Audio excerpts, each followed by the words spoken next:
to, že my prinášame cez náš príbeh, to, že aj my sme len ľudia, aj my sme len zraniteľní, aj my prežívame ťažkosti rôzne, tak obidvaja veľmi badáme na druhých ľuďoch, že sú oveľa viac potom aj oni otvorení.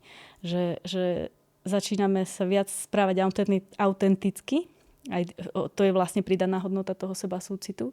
Že nemusíme sa držať stále v tom napätí, že ako vyzerám, čo všetko viem a aby som si udržala tú fasádu. A čím viac my to povolujeme, že my sme ľudskí, že my sme omylní, my sme nedokonali, tak aj tí druhí ľudia sa pri nás tak cítia a začínajú sa nám viac otvárať, prinášať to, že aj oni sú zraniteľní. Takže toto je tiež veľmi veľká pridaná hodnota toho.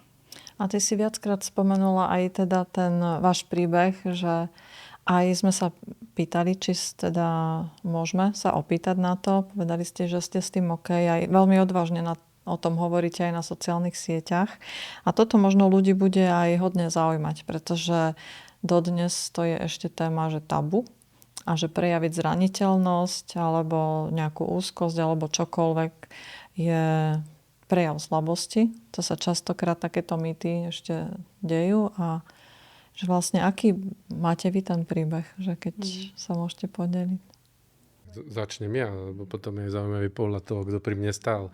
V podstate tu ide o mňa, že niekedy na prelome februára, marca v minulom roku, poviem to tak, ako to zvyknem hovoriť, som sa zbláznil. Hej?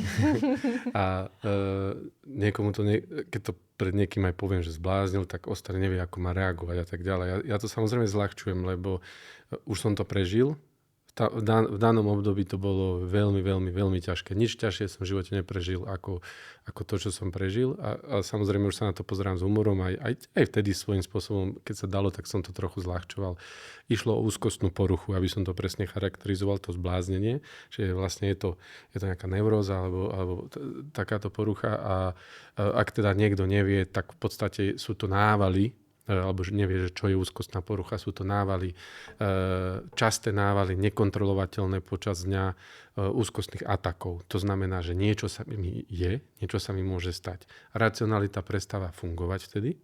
Vtedy vám partner alebo kdokoľvek môže hovoriť, nie, ale ty nemôžeš mať mozgovú porážku, lebo keby si mal mozgovú porážku, na tom CTčku by to videli. Aha, jasné, máš pravdu. A za chvíľu je to tam znova.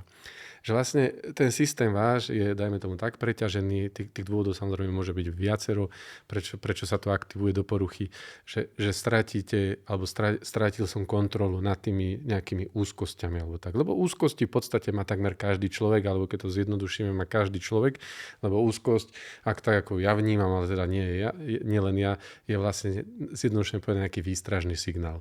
Niečo sa ti v tele deje, niečo v organizme sa deje, niečo nás ohrozuje. A to je v poriadku. Tak to má byť. Keď ju vnímame, keď ju vieme identifikovať, keď ju vieme vyhodnotiť a nejakým spôsobom zareagovať. Lenže my ľudia samozrejme si všetko komplikujeme našim myslením, čiže úzkosti mávame počas dňa aj bez toho, aby sme vedeli, že sú to úzkosti. V mojom prípade ja som ich mával celý život a myslel som si, že to je len nejaký strach a tak ďalej. Vedia sa z toho robiť rôzne špirály myšlienok, rôzne takéto záležitosti. Až to raz môže prepuknúť fakt, že ako sa aj vraví, že uletí dekel a jednoducho už neviete, kde je sever. A proste to sa dialo mne. Ja som zrazu začal mať panický strach, to podobné ako panická porucha, preto aj poviem panicky, ale je to trošku iné, o seba, že zomieram, alebo som chorý nejakými vecami, lebo možno práve preto, že som prekonal mesiac a pol predtým svoju prvú operáciu, kde som bol prvýkrát v anestéze a tak ďalej. Mal som ešte aj nejaké iné problémy, dajme tomu pol roka predtým, že som zistil, že som alergický na osu tak, že už mi začínal anafylaktický šok po uštipnutí, že musela prísť záchranka po mňa. Takže a s celkovou nejakou preťaženosťou, ktorú som mal dlhé roky, kde som absolútne zanedbával sám seba, jednak nielen tú svoju mentálnu stránku, ale v prvom rade svoje telo. Pretože takisto naša spoločnosť alebo západná spoločnosť je veľmi, veľmi odpojená, disociovaná od vlastného tela, od prežívania.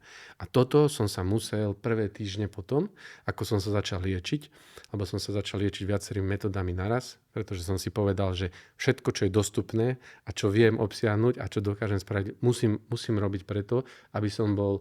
Ja som si myslel, že sa z toho dostane za týždeň, hej? Lebo keď som sa už zbláznil, tak riadne, lebo a obsahom tých úzkostí bolo, že o svoje zdravie si sa bal. Zdravie, prvom o seba. Že, viete, to je choroby, ktoré môže mať. A ako pravý úzkostlivý človek som všetko začal čítať a na Google. Ani som len netušil, koľko z rôznych autoimunitných ochorení a rôznych svalových dystrofií existuje a také. A ja som to zrazu, a toto môže mať a tak ďalej. Ono dnes sa mi ľahko z toho smeje, ale vždy som prišiel za Zuzkou, nie? A prosím ťa, nemyslíš, že by som mohol aj tú sklerózu multiplex, že tam toto a toto, lebo čítal. A ono toto trvalo, to nebolo našťastie u nás dlho, lebo trvalo to niekoľko týždňov, možno 2 týždne. Že ja som tie ataky dostával a potom zase chvíľu bol pokoj a potom zase prišiel atak. Ja som ich možno aj 12 dostal za deň, čo je strašne veľa. A pracoval si vtedy? Pracoval. V podstate, keď prišli tie prvé dni, 8. marca si pamätám, že som ešte rozdával z vedení mesta kvetinky kolegyňam a už som to mal úplne zahmleté, som bol ako v nejakej bubline, že tam tomu sa asi vraví depersonalizácia a vlastne v ten deň som išiel domov, lebo už som vedel, že toto nezvládam, že nezvládam byť v práci, nemôžem fungovať s ľuďmi, musím sa izolovať, lebo už tie úzkosti tak, už to prepukalo. A ďalšiu úzkosť veľmi silnú, ktorú som mal, tiež to možno trvalo nedlho, týždeň, 2, prichádzali úzkosti, že sa zabijem, že si niečo spravím. Že ma to tak ako keby zomelie, že tak ako som videl rôzne veci v médiách, že sa niekto postaví potom na rímsu a hodí sa dolu. A už predstaví, čo budú robiť moja rodina, moja žena, moje malé 2 céry a tak ďalej. Čiže všetko sú to abstraktné, poviem to tak akože vulgarizovanie bullshity, ktoré jednoducho vám prerastú alebo prerastli mi cez hlavu a diali sa v mojej hlave len. Nič z toho vlastne nie je realita. A to už dnes viem, samozrejme, vtedy som to nevedel. Lebo úzkosť vlastne vzniká z toho, čo sa môže stať z budúcnosti. Áno. Tým sa vlastne líši úzkosť od strachov a rôznych stresov.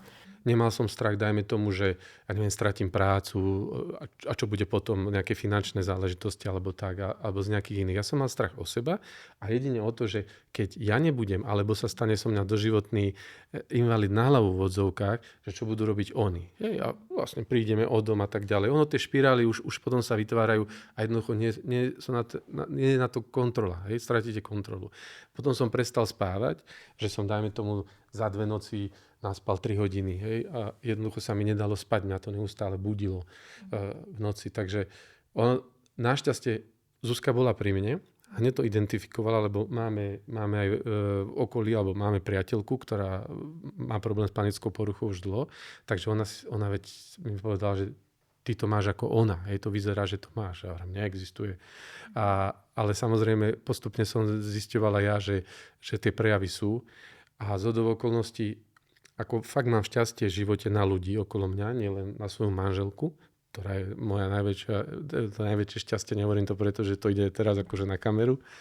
Dokázal som si nejakým spôsobom vybaviť, alebo ma zobrala pani primárka z psychiatrickej nemocnice v Kremnici, pomerne rýchlo, nemusel som čakať nejaký mesiac, tak bol som aj akutný prípad, ale povedali mi najprv na dispečingu, že ak by som chcel rýchlo, tak ja si musím záchranku zavolať. Ale nejakým spôsobom mi dala ten termín, ja neviem, či bolo to za nejaký týždeň alebo tak, a zhodou okolností dostal som sa, možno, ja to neviem povedať, že najlepšie, ale fakt, že k legende tradičnej čínskej medicíny na Slovensku, ktorá už ani neberie pacientov, je vo zvolenie pani Monika Kampošová. Bolo to dokonca v jeden deň, čiže najprv som bol na diagnostike na tradičnú čínsku medicínu a stajal som rovno šiel na psychiatriu. Čiže dostal som liečebný postup a fitoterapiu a rôzne iné ďalšie huby a tak ďalej z tradičnej čínskej medicíny a zároveň som dostal antidepresíva aj s Xanaxom, aby som to vedel prežiť. A ja som si povedal, deň som mal Počkaj, a k huby si dostal aké? Nie halucinogénne antidepresíva? Bohužiaľ nie.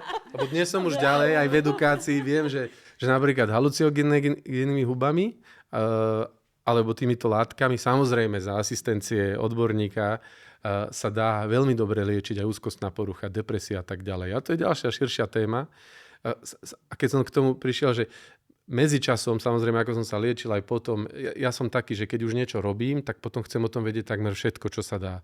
Takže som začal študovať, asi som prečítal všetky relevantné knihy, ktoré vyšli v slovenčine a v češtine, hlavne čo sa týka traumy a psychoterapie, alebo tých moderných postupov psychoterapie. Ako to vlastne pochopiť? Hej? Mňa už nezaujímalo to, že ako čo robiť, keď dostanem úzkosti, ale čo je za tým, hľadať príčinu. Prečo vlastne sú tie úzkosti. A tak som sa jednak samovzdelával, jednak som stretol skvelú terapeutku. Ja som zistil, že terapeutka na tento model až vtedy, ale poznám ju niekoľko, možno 20 rokov sa poznáme ešte. Viac menej len cez internet, lebo ona je z Bratislavy, ale aktuálne už je v Banskej Štiavnici a medzičasom samozrejme aj osobne. A to bola tiež zhoda okolností, že zhodou okolností začala pracovať s našou dcérou a následne pár týždňov na to sa mi stalo toto, takže som sa stal aj ja jej klientom. A tam som začal vlastne robiť viacero druhov terapii, kraniosakrálnu terapiu, ktorá viac menej pracuje s telom. Začal som v podstate, vďaka nej sme identifikovali moju traumu, pôrodnú traumu, o ktorej som ani netušil. A potom ešte nejaké ďalšie traumatické udalosti z mojho detstva, a kde vznikli tie úzkosti. A následne sme mohli na tom začať pracovať. Pre mňa sa otvoril úplne nový vesmír seba spoznávania, lebo okrem toho, že študujem tibetskú psychológiu, respektíve tibetský buddhizmus a ho praktizujem, teda meditácie, najmä meditáciu jednobodovej pozornosti, a prehodnocujem vlastne aj cez tento filter svoj život. A zrazu sa to tak ako keby spojilo. Lebo tam je strašne veľa, keď to začnete študovať, je strašne veľa tých pojitok, čo má moderná psychoterapia s tým seba poznávaním a s tým, ako sa dá dotknúť svojho skutočného ja, a ten buddhizmus, ktorý vám ale potom povie, že skutočné ja neexistuje, ale to teraz nie je dôležité. Ale je to strašne podobné a mne to začalo dávať zmysel a sa mi to prepájalo. No a vlastne ten posledný rok je taký, lebo je vlastne, teraz je aktuálne, ako to natáčame v máji, rok od toho, ako mi už bolo dobre, lebo zabrali mi aj antidepresíva, aj tradičná čínska medicína, qigong, ktorý som každý deň cvičil, meditácie, ktoré som robil, relaxácie na telo. Ja som niekoľko hodín denne venoval sebe, lebo bol som na penke, povedal som si, ja sa musím vyliečiť za každú cenu, lebo je to ako keby aj moja úloha, a zároveň som sa aj chcel. Čiže mne to celé tak dozrelo za mesiac, 5 týždňov, a ja som sa začal zase cítiť až extrémne dobre, lebo tam prišiel taký výkyv. A vlastne odtedy sa starám o seba. Snažím sa stravovať podľa tradičnej čínskej medicíny alebo dietetiky. Nie je to už úplne 100%, ale princípy sa snažím dodržiavať. Pravidelne meditujem. Mám krásny, alebo ako by som to povedal, oveľa intenzívnejší kontakt s vlastným telom, ako som ho mával kedykoľvek predtým. Respektíve predtým som ho možno nemával. Lebo ak hovorila Zuzka tie veci o seba súcite, tak mnoho vecí ako keby hovorila o mne. A ako tebe vlastne pomohla podpora Zuzky? Alebo Zuzka, že ako si to ty zvládala s Maťom? Ja som tiež zo začiatku nevedela úplne, čo nás čaká, lebo síce priateľku, tú, ktorú akože spomínal, že na základe čoho som ja vedela, čo sa jemu deje, lebo som povedala, že ty hovoríš presne tie isté slová cez tvoje ústa, čo ona používa. Čiže ja som vtedy si to spojila, že toto bude úzkosť, čo prežíva úzkosti. Lenže toto bola šialená fáza, čo mal on. Ona to má akože dlhodobo a nie tak akútne, lebo u neho sa to úplne, vravím, že on sa zosypal ako domček z karát. A on mi stále vravel, že ja som sa zbláznil, ja už sa z toho nikdy nedostanem.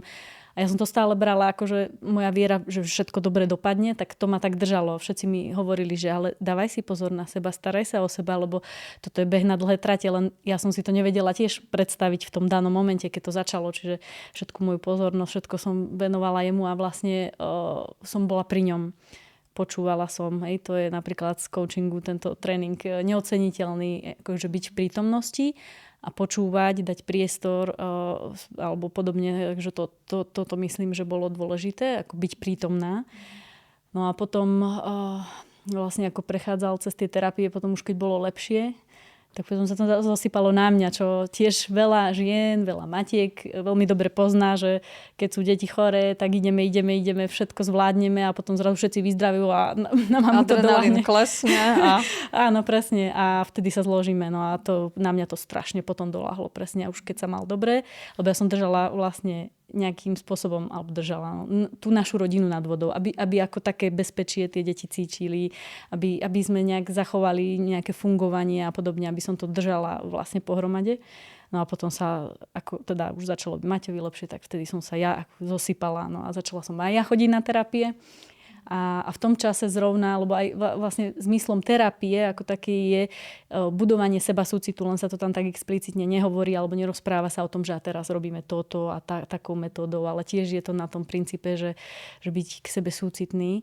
A vlastne do toho mi presne zapadlo to, že ja som absolvovala taký workshop presne od tej Christine Neff, kde som cez praktické cvičenia riešila seba súcit a vlastne cez tie dotyky a vlastne presne si spomínam, že keď som si chytila tvár do rúk, že čo robím mojim deťom, tak tam sa mi uvoľnila neskutočná energia. Ja som si prvýkrát vtedy uvedomila, že ja to mám fakt ťažké, lebo ako som aj chodila na tie terapie a tá terapeutka mi stále, že ale to je veľmi preťažujúce, čo ty zažívaš. Že nie, to je normálne. Nie, tak akože to je život, však nie som žiadna padávka, veď akože ja znesiem. Hej? A stále na každej terapii sme sa k tomu vracali, že to je preťažujúce. Ja som to stále popierala, ale že to není také zle, nie je to také zle. A vtedy prvýkrát, keď cez ten dotyk sa mi tak uvoľnilo, že som si ja priznala, že aj ja to mám ťažké, že nielen on to má ťažké, ale že aj pre mňa, aké to je strašne ťažké. Ja som si to prvýkrát precítila. Strašne som sa vyplakala a naozaj, čo to prinieslo, bola obrovská chuť a motivácia, ako keby sa pozdvihnúť hore. Vôbec ma to nenechalo v tých emóciách dole, že ja to mám ťažké, že ja sa ľutujem, že ja som tá chúďa, ktorá s tým trpí, ale práve, že mi to neskutočne dodalo energiu, že a idem ďalej a je to dobré, ja to zvládnem. Čiže toto veľmi vtedy pomohlo, ten súcit so sebou. Čiže vlastne počúvala ťa Zuzka, bola prítomná pri tebe. To bol v podstate pilier. Dala validáciu tvojmu prežívaniu tak, vlastne. To bol základný pilier. Na rovinu vám poviem, neviem si predstaviť, aké to musí mať človek, ktorý sa ocitne v podobnej situácii a nemá po boku takého partnera, ako vďaka Bohu mám ja. Alebo má partnera, ktorý naopak mu dáva úplne inú spätnú väzbu. Ešte za to že skutok sa nestal, dole, hovorí. Alebo sprav so sebou niečo, alebo daj si nejaké lieky a tak ďalej. A vlastne ona mi v prvom rade vždy dala najavo, že so mnou súcití, vždy dala najavo, že rozumie tomu, ako sa cítim, aj keď nevie, lebo to neprežil, lebo to môže vedieť fakt len ten, kto prežil niečo také. A zároveň keď vedela, že potrebujem, lebo ja som to zároveň aj potreboval vedieť, že dajme tomu, nemám tú chorobu, hej? Alebo že to bude dobré, že ja neostanem v takomto stave celý život. Bola skvelá. Za to je samozrejme budem vďačný celý život. Ale my to máme medzi sebou vysporiadané tým, že vlastne takto to má byť. Hej? Že my si to navzájom dávame a tak ďalej.